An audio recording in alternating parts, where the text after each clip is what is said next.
আমার এক ইজ্জত আমি কয়জনকে দেখাবো? আমার ইজ্জত আমি একজনকে দেখাইছি। এটা কেমন বাবা মা? একটা বাবা মা তো চায় যে তার সন্তান জানি ভালো থাকে। আমি যদি ওর সাথে সংসার করতে পারি, এখানে আমার বাবা মার কেন হয়? এটা আমি এই জিনিসটা আমি বুঝি না। আমার যে অন্য জায়গায় বিয়ে দিল, ওই জায়গায় যদি আমি ভালো না থাকি, ওই জায়গা থেকে যদি আমি আশা করি, তখন কেমন হবে? হ্যাঁ, আমার বাচ্চা ধরছিল, 2.5 মাস হয়েছিল।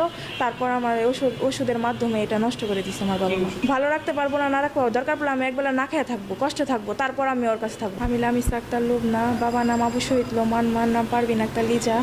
আমি Abeda Khanam girls high school and কলেজে ইন্টার সেকেন্ড ইয়ারে পড়ি। আর ওইখান থেকে ওর সাথে আমার পরিচয় হয়, প্রেমের সম্পর্ক হয়, সোহাগের সাথে প্রেমের সম্পর্ক হয়।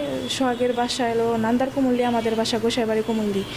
ওইখান থেকে প্রেমের সম্পর্ক হয়। যখন বুঝি যে আমাদের এই বিয়েটা কখনো মেনে নেবে না, এর জন্য আমি আর সোহাগ এলো কোর্টে যাই, কোর্ট ম্যারেজ করে বিয়ে করি। বিয়ে করার পরে আমি আরও পালিয়ে যাই। পালিয়ে যাওয়ার পরে একটা আমার বাবা থানায় অভিযোগ জানানোর কারণে পুলিশ যে আমাদের নিয়ে আসার পরে আমি আরও 3 বার চলে আসার পরে এলো থানায় থেকে পুলিশ যায় আমার নিয়ে কোর্টে নিয়ে ইটি করে। তারপরে এলো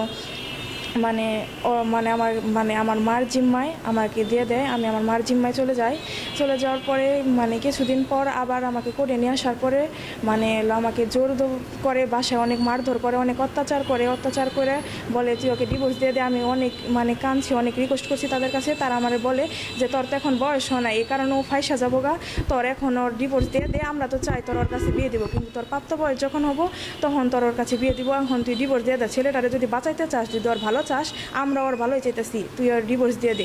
এভাবে আমাকে অনেক কিছু বলে আর অনেক জোর টোর করে আমার দেওয়ানোর পরে বলে যে মামলা উঠিয়ে দিছি, হ্যান তেন। আমি জানি যে মামলা উঠিয়ে দিছি, আমি তাদের কথা শুনছি, তাদের কথা শুনে তাদের কাছে চলে গেছি। বা আমাকে অনেক অত্যাচার করছে, বিয়ের জন্য অনেক জোর করছে।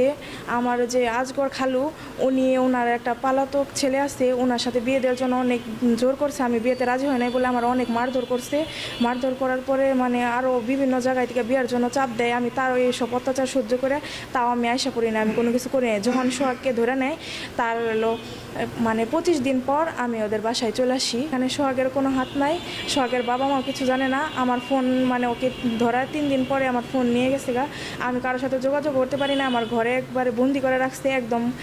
আমার কোথাও বাড়িতে দেয় না, করতে দেয় না। আমি ওইভাবে সুযোগ পায়ে আমি বাসা থেকে চলে আসি। না, আমি বাড়িতে আসা পাই না। ও তখন জেলে, ওর 25 দিন তখন। কারণ আমি যে কারণে ওকে ছেড়ে দিলাম, আমার বাবা মার কথা শুনলাম, তারপর আমার বাবা মা কেন ওকে ধরে দিল, এর কারণে আমি আবার চলে আসছি। কারণ আমি সোহাগকে ভালোবাসি, আমি সোহাগের সাথে সংসার করতে চাই। আর যদি আমার সোহাগের সাথে সংসার না হয়, তাহলে আমি আত্মহত্যা করবো। আর আমার আত্মহত্যার জন্য আমার বাবা মা দায়ী থাকবে। হ্যাঁ, সোহাগ আমাকে নিয়ে সংসার করতে চাই।